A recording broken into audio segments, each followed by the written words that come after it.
Ya, selamat pagi Bapak Ibu yang terkasih dalam Tuhan. Shalom, saudara. Pagi hari ini mari kita buka bersama-sama dalam Roma 8 ayat 29. Alkitab katakan begini, sebab semua orang yang dipilihnya dari semula, mereka juga ditentukannya dari semula untuk menjadi serupa dengan gambaran anaknya, supaya ia anaknya itu menjadi yang sulung di antara banyak saudara. Pagi hari ini kita belajar, saudara yang terkasih dalam Tuhan, untuk kita mengerti tentang kehendaknya Tuhan.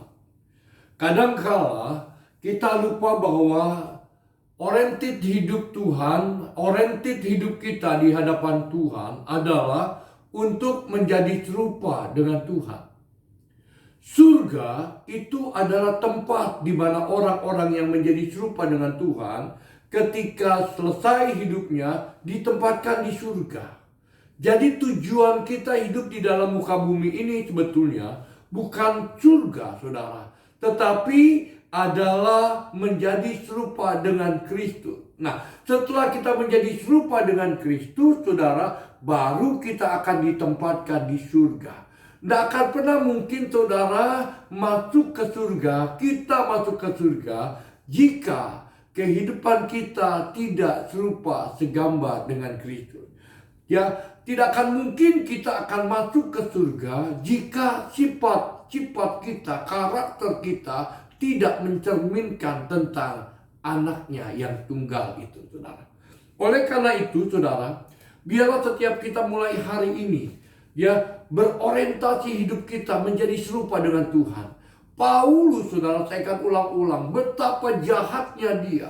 Tetapi ketika dia bertobat, dia berorientasi, saudara, kepada Kristus, untuk dia menjadi serupa dengan Kristus, saudara. Orang yang berorientasi menjadi serupa dengan Kristus, saudara, saya yakin, saudara, surga menjadi bagian dia. Tetapi kalau orang hari ini berorientasi pada surga, tetapi tidak pernah mau dibentuk untuk menjadi serupa dengan Kristus, jangan harap kita masuk ke tempat yang abadi itu. Ibrani yang kelima ayat yang ke-12, saudara, dikatakan gini, saudara. Ya, sebab sekalipun kamu ditinjau dari sudut waktu, sudah seharusnya yang menjadi pengajar, kamu masih perlu lagi diajarkan ajat-ajat pokok dari penyertaan Allah, dan kamu masih memerlukan susu, bukan makanan keras.